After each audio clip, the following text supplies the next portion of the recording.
તો મિત્રો આજે જે માહિતી હું તમને આપવા જઈ રહ્યો છું તે દરેક પેન્શનર માટે ખૂબ જ મહત્વપૂર્ણ છે, કારણ કે આજે તારીખ 21 માર્ચ 2026ના રોજ બપોરે પેન્શન વધારા અને સંબંધિત મુદ્દાઓને લઈને એક મોટી ચર્ચા અને મહત્વપૂર્ણ દિશામાં આગળ વધતી પરિસ્થિતિ જોવા મળી રહી છે।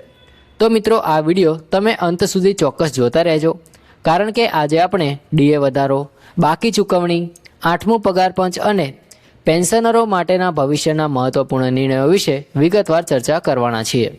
તો મિત્રો સૌપ્રથમ જો આપણે હાલની પરિસ્થિતિની વાત કરીએ તો કેન્દ્ર સરકાર અને રાજ્ય સરકારના લાખો કર્મચારીઓ અને પેન્શનરો છેલ્લા ઘણા દિવસોથી એક જ વાતની રાહ જોઈ રહ્યા છે, અને તે છે કે મોંઘવારી ભથ્થામાં વધારો એટલે કે ડીએમાં વધારો વિશે। તો મિત્રો તમને ખબર જ છે કે સરકાર દર વર્ષે 2 વખત ડીએમાં સુધારો કરે છે।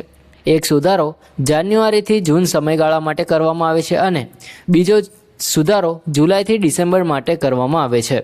છેલ્લા કેટલાક વર્ષોથી જો આપણે પેટર્ન જોઈએ તો સામાન્ય રીતે જાન્યુઆરીનો વધારો હોળીના તહેવારની આસપાસ થતો આવ્યો છે, અને એ જ આશા આ વર્ષે પણ કર્મચારીઓ અને પેન્શનરો રાખી રહ્યા હતા। મિત્રો જો આપણે ગયા વર્ષોની વાત કરીએ તો 2025માં ડીએની જાહેરાત 28 માર્ચે થઈ હતી, જ્યારે હોળી 14 માર્ચે હતી, અને 2024માં હોળી 25 માર્ચે હતી ત્યારે ડીએ 7 માર્ચે જાહેર કરવામાં આવ્યો હતો। એટલે કે હંમેશા હોળીની આસપાસ ડીએ જાહેર થતો રહ્યો છે। હવે 2026માં હોળી પસાર થઈ ગઈ છે અને માર્ચનો અડધો મહિનો પણ પસાર થઈ ગયો છે, છતાં હજી સુધી કોઈ સત્તાવાર જાહેરાત કરવામાં આવી નથી, જેના કારણે કર્મચારીઓ અને પેન્શનરોમાં ઉત્સુકતા અને થોડી ચિંતા બંને જોવા મળી રહી છે।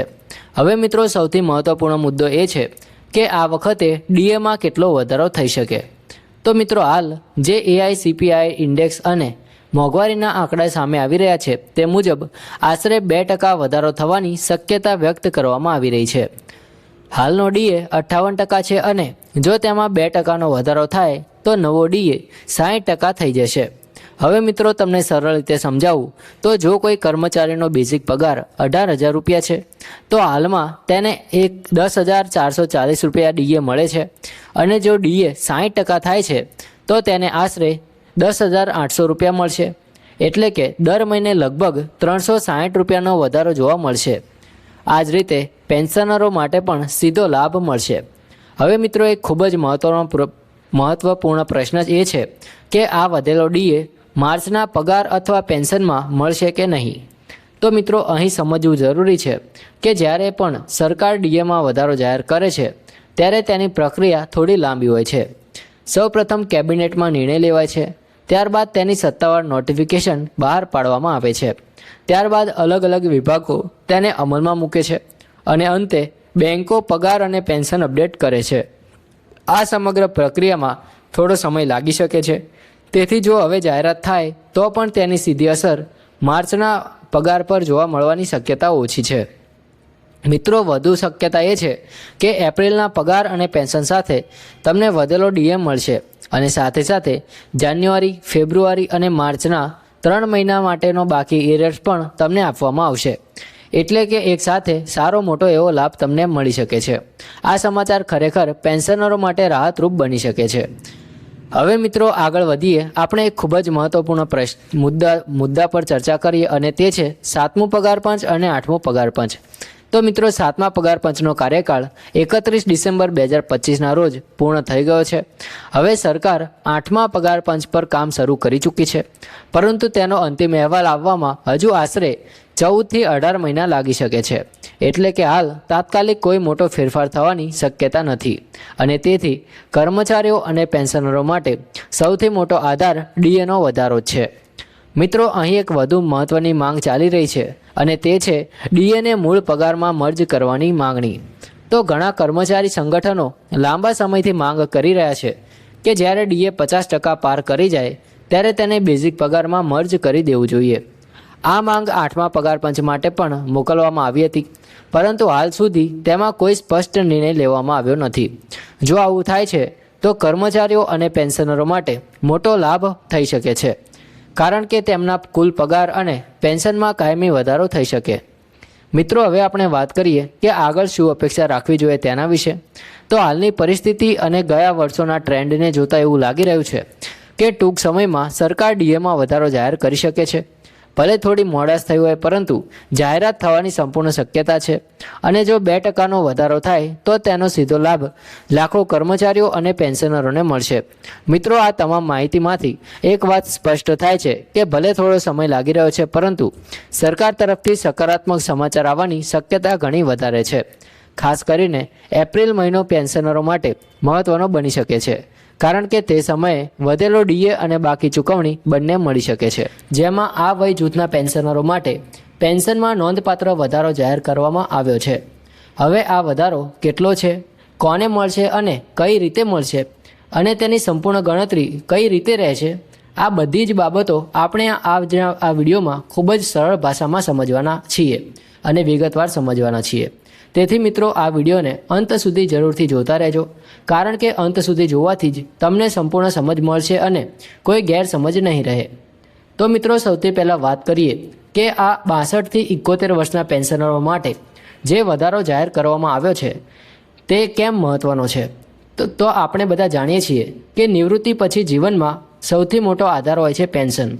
અને જેમ જેમ ઉંમર વધે છે તેમ તેમ આરોગ્ય ખર્ચા, દવાઓના ખર્ચ અને રોજિંદા જીવનના ખર્ચા પણ વધી જાય છે. આ સ્થિતિમાં સરકાર દ્વારા જો પેન્શનમાં વધારો કરવામાં આવે તો તે સીધો જ પેન્શનરોના જીવન પર સકારાત્મક અસર કરે છે. મિત્રો, આ વખતે જે વધારો ચર્ચામાં છે તે અંદાજે 26% સુધીનો હોવાનું માનવામાં આવી રહ્યું છે, જે ખૂબ જ મોટો વધારો ગણાય. જો કોઈ પેન્શનર હાલમાં 10,000 રૂપિયા પેન્શન લઈ રહ્યો હોય તો આ વધારાથી તેને લગભગ 12,600 રૂપિયા સુધી પહોંચી શકે છે. તે જ રીતે જો કોઈ પેન્શન 15,000 રૂપિયા હોય તો તે 18,900 રૂપિયા સુધી પહોંચી શકે છે. એટલે કે આ વધારો માત્ર આંકડાઓમાં નથી, પરંતુ વાસ્તવમાં પેન્શનરોના જીવનમાં રાહત લાવનાર છે. હવે મિત્રો, આ સાથે સાથે આપણે એક વધુ મહત્ત્વની બાબત પર ધ્યાન આપવું જરૂરી છે, અને તે છે 8મો પગાર પંચ. મિત્રો, હાલમાં સમગ્ર દેશભરમાં અને ખાસ કરીને ગુજરાત રાજ્યમાં કર્મચારીઓ અને પેન્શનરો બંનેમાં 8મા પગાર પંચને લઈને ભારે આતુરતા છે. મિત્રો, સરકારે હવે 8મા પગાર પંચ માટેની પ્રક્રિયા શરૂ કરી દીધી છે, અને તાજેતરમાં એક મોટું અપડેટ સામે આવ્યું છે કે 8મા પગાર પંચ હેઠળ પગાર અને પેન્શનમાં આશરે 20 થી 35% સુધીનો વધારો થઈ શકે છે. આ વાત સાંભળતા જ કર્મચારીઓ અને પેન્શનરોમાં આશાની નવી કિરણ જોવા મળી રહી છે.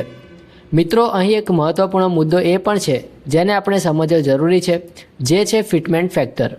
ફિટમેન્ટ ફેક્ટર એટલે શું? તો મિત્રો, સરળ ભાષામાં કહીએ તો ફિટમેન્ટ ફેક્ટર એ એક ગણતરીનો માપદંડ છે જેના આધારે નવા પગાર અને પેન્શન નક્કી થાય છે. 7મા પગાર પંચમાં ફિટમેન્ટ ફેક્ટર 2.57 રાખવામાં આવ્યું હતું, એટલે કે જૂના પગારને 2.57થી ગુણાકાર કરીને નવો પગાર નક્કી કરવામાં આવ્યો હતો. હવે 8મા પગાર પંચમાં ફિટમેન્ટ ફેક્ટર 2.44થી લઈને 3 સુધી જઈ શકે છે, એવી ચર્ચા ચાલી રહી છે. જો આવું થાય છે તો પેન્શનરોના પેન્શનમાં નોંધપાત્ર વધારો જોવા મળી શકે છે. મિત્રો, એક ઉદાહરણ લઈએ જેથી તમને આ બાબત વધુ સારી રીતે સમજાઈ જાય. તો માનો કે કોઈ પેન્શનરનું હાલનું મૂળ પેન્શન 12,000 રૂપિયા છે. જો નવા પગાર પંચના ફિટમેન્ટ ફેક્ટર 2.5 લાગુ પડે છે તો તેનું મૂળ પેન્શન 30,000 રૂપિયા સુધી જઈ શકે છે. હવે તેમાં ડીએ અને અન્ય ભથ્થા ઉમેરવામાં આવે તો કુલ પેન્શન ઘણું વધારે થઈ શકે છે. એટલે કે 8મો પગાર પંચ માત્ર એક વધારો નથી, પરંતુ પેન્શનરોના જીવનમાં મોટો ફેરફાર લાવી શકે છે. હવે મિત્રો, વાત કરીએ 8મા પગાર પંચ માટેના કર્મચારીઓ અને પેન્શનરો શું કરી શકે છે. તો સરકારે એક ઓનલાઈન પોર્ટલ શરૂ કર્યું છે જ્યાં કર્મચારીઓ, પેન્શનરો, સંગઠનો અને અન્ય હિસ્સેદારો પોતાના સૂચનો આપી શકે છે. આ પોર્ટલ પર 30 એપ્રિલ 2026 સુધી સૂચનો સબમિટ કરી શકાય છે. એટલે મિત્રો, જો તમારી પાસે કોઈ સૂચન હોય, કોઈ માગણી હોય અથવા તો કોઈ સમસ્યા હોય તો તમે આ પોર્ટલનો ઉપયોગ કરીને તમારી વાત સરકાર સુધી પહોંચાડી શકો છો. આ એક સારો અવસર છે જ્યાં આપનો અવાજ સીધો સરકાર સુધી પહોંચી શકે છે. મિત્રો, હવે એક મહત્ત્વપૂર્ણ પ્રશ્ન એ છે કે પગારમાં અને પેન્શનમાં કેટલો વધારો થશે તે શું નક્કી કરશે. તો મિત્રો, તેમાં ઘણા પરિબળો જવાબદાર હોય છે, જેમ કે ફુગાવો, સરકારની આર્થિક સ્થિતિ, કરવેરાની આવક અને દેશની નાણાકીય સ્થિતિ. આ તમામ બાબતોને ધ્યાનમાં રાખીને સરકાર અંતિમ નિર્ણય લે છે. નિષ્ણાંતોનું માનવું છે કે સરકાર એક સંતુલિત નિર્ણય લેશે જેથી કર્મચારીઓ અને પેન્શનરોને યોગ્ય લાભ મળે અને સાથે સાથે સરકાર પર પણ વધુ ભાર ન પડે. મિત્રો, હવે વાત કરીએ આ તમામ પ્રક્રિયા કેટલા સમયમાં પૂર્ણ થશે તેના વિશે. તો સામાન્ય રીતે પગાર પંચને તેની ભલામણો આપવા માટે લગભગ 12થી 18 મહિનાનો સમય આપવામાં આવે છે. એટલે કે જો 8મા પગાર પંચની પ્રક્રિયા હવે શરૂ થઈ ગઈ છે તો તેની અંતિમ ભલામણો આગામી 1 વર્ષથી 1.5 વર્ષમાં આવી શકે છે. ત્યારબાદ સરકાર તેને અમલમાં લાવશે. એટલે મિત્રો થોડી સમય લાગશે પરંતુ પરિણામ ખૂબ જ સકારાત્મક રહેશે. મિત્રો, આ તમામ માહિતી પરથી એક વાત સ્પષ્ટ થાય છે કે આવનારા સમયમાં પેન્શનરો માટે સારા દિવસો આવી શકે છે. આજે જે 26% સુધીનો વધારો ચર્ચામાં છે તે પણ એક શરૂઆત છે અને 8મા પગાર પંચ પછી તો વધુ મોટો વધારો જોવા મળી શકે છે. એટલે મિત્રો, તમે અપડેટેડ રહો, સચોટ માહિતી મેળવો અને કોઈ પણ અફવાઓ પર વિશ્વાસ ન કરો. મિત્રો, હવે એક મહત્ત્વની વાત એ છે કે દરેક પેન્શનરને આ વધારો મળશે કે નહીં. તો મિત્રો, આ બાબત પણ ધ્યાનમાં લેવાની છે કે કોને કોને આ વધારો મળશે અને કોને નહીં મળે. તો ઘણીવાર સરકાર ખાસ વય જૂથ માટે અથવા તો ખાસ કેટેગરી માટે અલગથી લાભ જાહેર કરે છે.